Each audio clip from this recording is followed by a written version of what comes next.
আপনাদের নেক দোয়ায় আপনারা দোয়া করবেন তো ইনশাআল্লাহ এটা আল্লাহ তাআলা আরও কবুল করে আরও বড় বানাই দেবেন।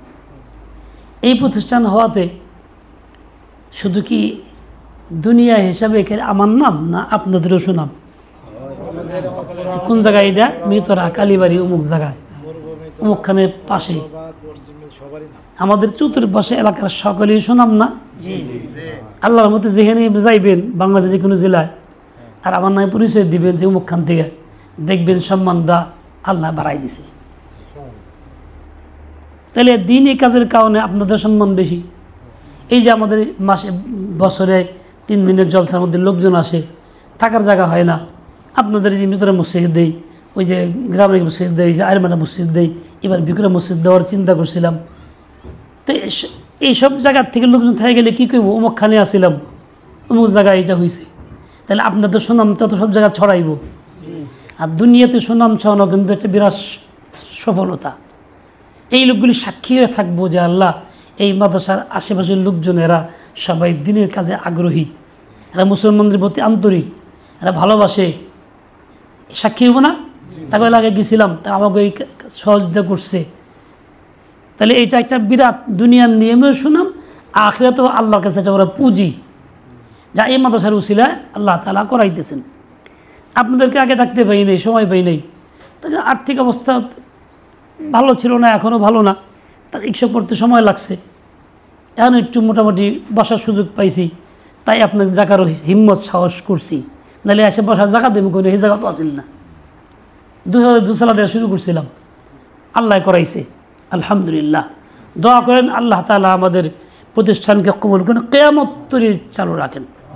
একজন লোক যে দুনিয়া থেকে চলে যায়, আমাদের আশেপাশের যে কোনো লোকটা লাশ নিয়ে এসে পড়ে, তাহলে কতজন নেককার দিনদার রেজি লোকের তারা যারা দোয়া পাইব। এই যে আউল বাসা মারা গেছে, এদের নিয়ে এসে এই জানে, তো গ্রামের লোক তো আসছে, এই সমাজের লোক, কিন্তু এই যে আমাকে 1-150 লোক যারা কোরআন পড়তেছিল, তারা সবাই এসে রেডি হয়ে শহীদ হয়ে গেছে না? কত ভাগ্য না এটা? দিনী প্রতিষ্ঠানের দ্বারা অনেক ফায়দা হয়, এই যে একটা বড় ফায়দা পরকালের। এই লোকগুলি দোয়া করে যে আল্লাহ এই বাচ্চারা দুনিয়াতে চলে গেছে, তুমি তারা মাফ করে দাও, তা আল্লাহ পাক এর মধ্যে কারো কথা কি শুনবে না? নিশ্চয়ই কারো কথা শুনবে। তো 40 জনে একজন নেককার মানুষ তো আছেই, তারও ছিল আল্লাহ মাফ করে দিব। এরকম অনেক ফায়দা আছে, আল্লাহ তাআলা আমাদেরকে বুঝার তৌফিক দেন। রমজানে ইফতারে পুরো মুহূর্তে বসছি, হাদিসে পাকে আসছে 2টা ওয়াক্ত বড় আনন্দের, একটা হলো ইফতারের সময়, আরেকটা হলো ফরহাতুন ইনদা লিকাই রাব্বিহি। রোজাদার ব্যক্তি বান্দা বান্দি যখন আল্লাহর সঙ্গে সাক্ষাৎ করবে, তখন যে আনন্দটা, যে আনন্দের কোনো ভাষা আমাদের কাছে প্রকাশ করার মতো নাই, বোঝানো সম্ভব না। দুনিয়াতে বড় আনন্দ হবে ইফতারের সময়। কেন আনন্দ? নানান রকম আইটেমের খানা, এই জন্য না, বরং এই জন্য যে আমি আল্লাহ পাকের হুকুম মানতে পারছি, দিনভর আমি আল্লাহর হুকুম মাইনে আল্লাহর ভয়ে না খেয়ে থাকছি। আমি তো ইচ্ছা করলে খাইতে পারতাম, দরজা বন্ধ করে প্রকাশ্যেও খাইতে পারতাম। ওদের সময় মুখে দিয়ে কুলি কুলি পানি দিয়ে গলার কাছে তো দিয়েই দিছিলাম, একটু ইচ্ছা করলে তো ঢুকাইতে পারতাম নাকি? কেউ বুঝতে পারতো ঢুকাইছি কিনা? এই যে ফিরা ফালাই দিতেছি, এই তুরি আইনাও যে ফালাই দেই, কেল লেগে দেই, নিশ্চয়ই আল্লাহর ভয়ে কাজটা করি। একেবারেই কাছে গেছে গা, খালি ইচ্ছা করলেই একাই ভিতরে যাইব গা, তারপরেও আমি ফালাই দিতেছি। কেন? আল্লাহর ভয়ে, আল্লাহর হুকুম পালন করতেছি। এই দিনভর কষ্ট করলাম, না খেয়ে থাকলাম, পিপাসাত থাকলাম, হালাল ব্যবহার করলাম না, হালাল স্বামী ব্যবহার করলাম না, 3টা বড় কষ্ট করলাম, শুধুমাত্র আল্লাহর ভয়েই করলাম। তাহলে এখন আমি ইফতার করতেছি, তার মানে হলো আলহামদুলিল্লাহ আল্লাহর হুকুম পূর্ণ করতে পারছি, তৌফিক লাভ করছি। আল্লাহর হুকুম পূর্ণ করতে পারছি, তৌফিক লাভ করছি, এই জন্য আনন্দিত, এই জন্য খুশি যে আলহামদুলিল্লাহ আল্লাহ আমার তৌফিক দিছে, না পারলে কেমনে পারতাম, আল্লাহ তোমাদের কেমনে হইতো। ইফতারের সময় এই আনন্দ। দ্বিতীয় হইল আনন্দ ইফতারের সময় আরেকটা, সেটা হলেই দোয়া কবুল হয়। বান্দা যে কোনো নেক দোয়া করে, হারাম দোয়া না, তাহলে আল্লাহ পাক সেটা কবুল করেন। যেটা নেক দোয়া সেটা আল্লাহ কবুল করেন, হারাম দোয়া করলে আল্লাহ তাআলা কবুল করেন না, ইফতারের সময় না, অন্য কোনো সময়ও না। কেন?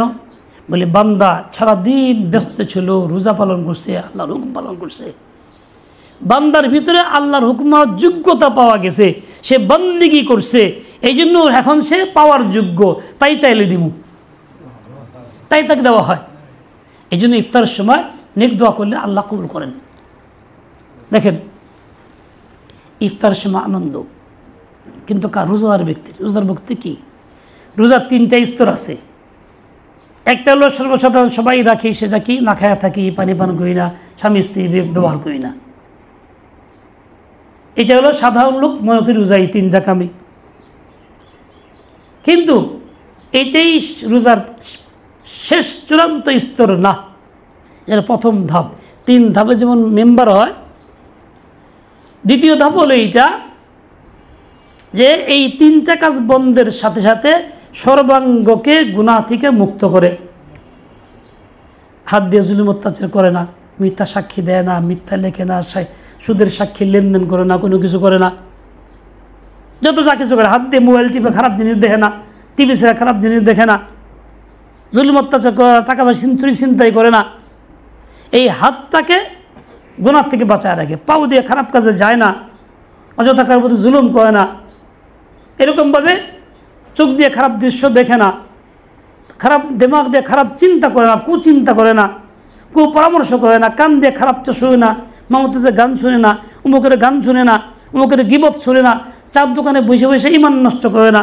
ইমান নষ্টের বহু উপকরণ বাংলাদেশে আছে।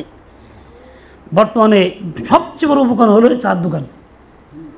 কারণ চার দোকানগুলিতে বেশিরভাগ কী হয়? আজে বাজে আড্ডা, আজে বাজে কথা, উমুকের গিবত, উমুকের বদনাম, হ্যাঁ, এরপরে উমুক খারাপ কথা বললে তার প্রতি বিদ্রুপ, ভালো কথা বললে বিদ্রুপ ঠাট্টা, খারাপ কথা বললে তার সঙ্গে হইতে রই রই। এই হয় না চার দোকানে? না মিথ্যা কথা বললাম? আমি যদিও বসি না, কিন্তু অনুমান করি, মানুষের থেকে বুঝি। এর দ্বারা কি হয়? ইমান নষ্ট হয়, বাতিলের সমর্থন করা হয়, কুফুরের সমর্থন করা হয়, কুফুরকে ঘৃণা করা হয় না, পছন্দ করা হয়, লগে লগে হা হা করি, হা হা করে আমাকে তাল দিলাম, লগে লগে আসি, তোমার লগে আমি, এই তো কথা। এর দ্বারা ইমান নষ্ট হয়।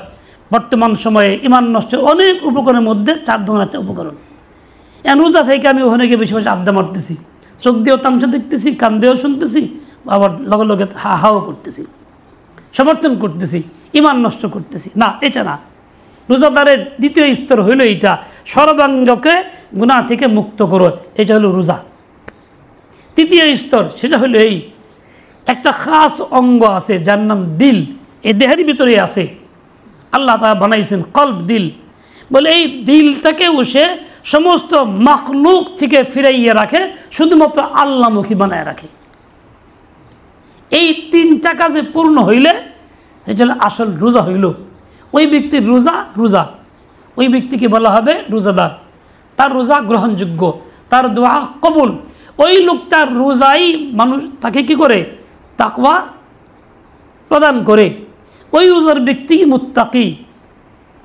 আর যদি এইরকম না হয়, প্রথমটা করে দ্বিতীয়টা করে না, দ্বিতীয়টাকে তৃতীয়টা করে না, তাহলে এই লোকটার রোজা রশ্মি সামাজিক রোজা হইল, ব্যক্তি না খায় থাকে, আমিও থাকতেছি। আর আল্লাহর কাছে সামাজিক রোজার কোনো মূল্য নাই। কোন রোজার মূল্য আছে?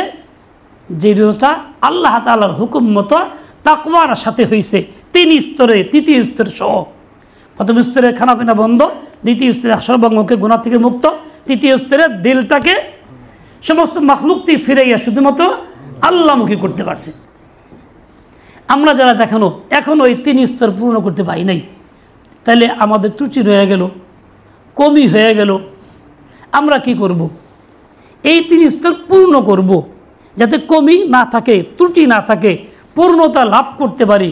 আচ্ছা, ভালো।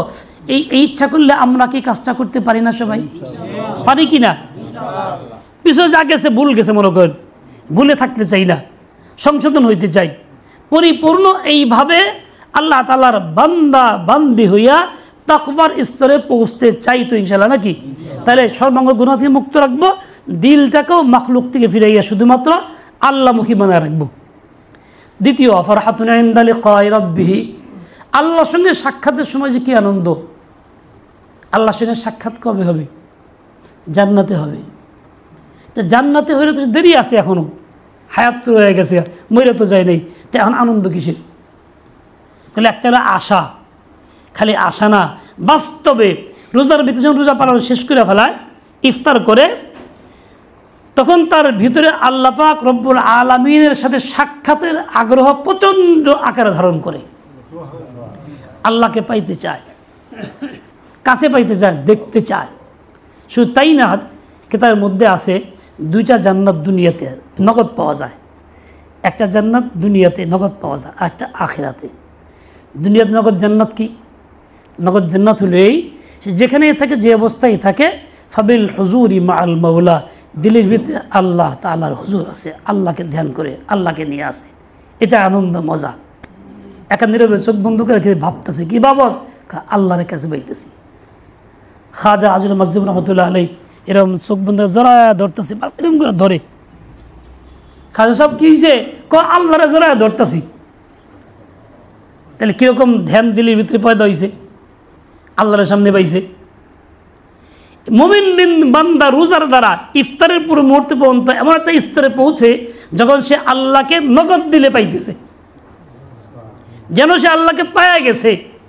এই জন্য তার আনন্দ হয়, যা জান্নাতে গিয়ে পাইলে দেখলে হবে।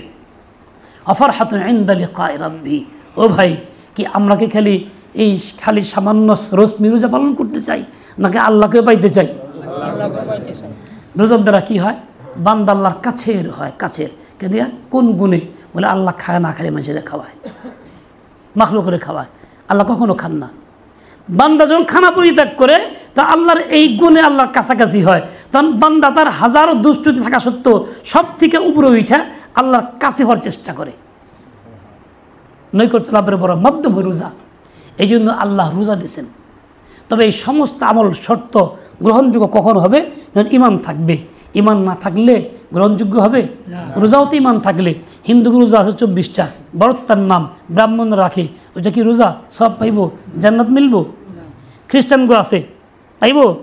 মুসা আলাইহিস সালাম ওনার যোগে হুজুর রোজা রাখছেন 40টা, তার উম্মত যা বনি ইসরাইল তারাও রোজা রাখে, পাইব। মনে করে হাদিসের মধ্যে কি আসছে? সুবহানাল্লাহ বিহামদি সুবহানাল্লাহিল আযীম কালিমাটা যে পড়ে, তার নেকির পাল্লা ওজনদার ভারী হয় কিয়ামতের মধ্যে। হিন্দু যে ইমান আয় নাই, হে পড়লে কি পাইব? খ্রিস্টান পড়লে পাইব? যার ইমান আছে সেই পড়লে পাইব, তাই না কথা? এই যে কুল হুয়াল্লাহ সূরা 10 বার পড়লে জান্নাতে একটা ঘর হইব, কার লিগে? খ্রিস্টানে পড়লে, ইহুদি পড়লে, হিন্দু পড়লে, কে পড়লে? ইমানদার। তাহলে ইমান ঠিক থাকলে সমস্ত নেক আমল গ্রহণযোগ্য। কথা বুঝেন নাই? ইমান ঠিক থাকবো কি দিয়া? যদি ভাঙ্গার কারণ না ঘটাই। অজু ভাঙার কারণ না ঘটলে অজু ঠিক থাকে। গ্যাস না চাললে, পেশাব না করলে, পায়খানা লাগতে পারলে অজু ঠিক থাকে। আর এগুলি করলে অজু ঠিক থাকে না। ঠিক ইমান ভাঙার কারণ যেগুলি আছে, এগুলি ঘটলে ইমান থাকে না, না করলে থাকে। কারণ কি? কারণ হলো এই ইসলামের কোনো কাজকে ছোট্ট কাজকে পছন্দ না করা, তুচ্ছ না করা, ঘৃণা না করা, সমান মূল্যায়ন করা, সমান বিশ্বাস করা, সমান ওইটাকে শ্রদ্ধা করা, এটা হলো ইমান। আজ বেশ কমা ইমান থাকে না। নামাজ বিশ্বাস করি, পড়ি, পছন্দ করি। ব্যক্তি জীবনে আমার ঘরে নিয়মকানুন চলবো আল্লাহর রসুলের, আল্লাহর আইনে চলবো না, এটা এতটুকু পর্যন্ত বুঝি। সমাজে চলবো এটাই, এরপরে প্রশাসনে চলবো এটাই, সংসদে চলবো এটাই, দেশ চলবো আল্লাহর আইনে, যার নাম খিলাফত ব্যবস্থা। কিন্তু নামাজ পড়ি যে বিশ্বাস পছন্দ করি, রোজা করি, ভাল লাগে। যদি কই আল্লাহর আইনে দেশ চালানো লাগবো, তাহলে কি ভাল লাগে? তাহলে ভাল লাগে না, অপছন্দ লাগে। এই যে ইমান নাই। তখন যদি পছন্দ হয় যে না আল্লাহর দেশ চালানো লাগবো, এই যে ইসলাম, তাহলে ইমান আছে। তখন যদি উসপিস না লাগে, খারাপ না লাগে, ঘৃণা না লাগে, তখন যদি বলি না নামাজের মতো এটা আমার দায়িত্ব, নামাজ পড়ি, অপরকে দাওয়াত দেই, বলি আল্লাহর আইনে দেশ চালানো লাগবো, নিজে করুন, অপরকে বলুন, দাওয়াত দিমু। ঠিক নামাজের মতো এর ফ্রেশ মনে এটাকে মানতে পারতেছি, ব্যস্কম হইতেছে না। এরকম হলে ইসলাম আছে, না হলে নাই। এরকম অনেক কারণ আছে, সবগুলি আর সময় নাই, 1 মিনিট সময় আছে, সবগুলি কোয়া যাইব না। তাহলে ইমান ঠিক রাখা লাগবো না লাগবো না? ইসলামের কোনো কিছুকে তুচ্ছ করা যাব না, অপছন্দ করা যাব না, সব থেকে সমান মানতে হইব। আল্লাহ পাক তৌফিক দেন। আলহামদুলিল্লাহ রাব্বিল আলামিন। আল্লাহ আমাদের মাফ করে দেন, ইমান তাজা করে দেন, ইমানকে মজবুত করে দেন, আপনার খাঁটি বান্দাবান্দি বানায় দেন। ও আল্লাহ, আপনি খাস রহমত নাজিল করেন। প্রকৃত রোজা যেটা দ্বারা আপনি খুশি হন তাই রাখার তৌফিক দিয়ে দেন। যে রোজা জান্নাত মিলে সেই রোজা দিয়ে দেন। ইয়া আল্লাহ, যিকরে মাসনুন আদায় করার মাধ্যমে আমাদের জিন্দেগি পার করার তৌফিক দিয়ে দেন। ও আল্লাহ, পুরো এলাকাবাসীকে কবুল করেন, আশপাশ সবাই পুরুষকে হেদায়েত দেন, বেঈমানকে ঈমান দেন, বেআমলকে আমল দিয়ে দেন। ইয়া আল্লাহ, বদনসিবকে বানসিব বানায় দেন। ইয়া আল্লাহ, স্বাস্থ্যহীনকে স্বাস্থ্য দান করেন, মালহীনকে মাল দিয়ে দেন, যার যা দরকার তা তাকে দিয়ে দেন। সর্বোপরি আমাদের ঈমান আমল মজবুত করে দেন, ঈমানের সাথে থাকার, বাঁচার, মৃত্যুর তৌফিক দিয়ে দেন। ওয়া সাল্লাল্লাহু আলা নবিয়্যিল উম্মি। আল্লাহ মাদ্রাসাকেও কবুল করেন, সব মুরব্বিদেরকেও কবুল করেন বিরহমাতিকা ইয়া আরহামার রাহিমিন।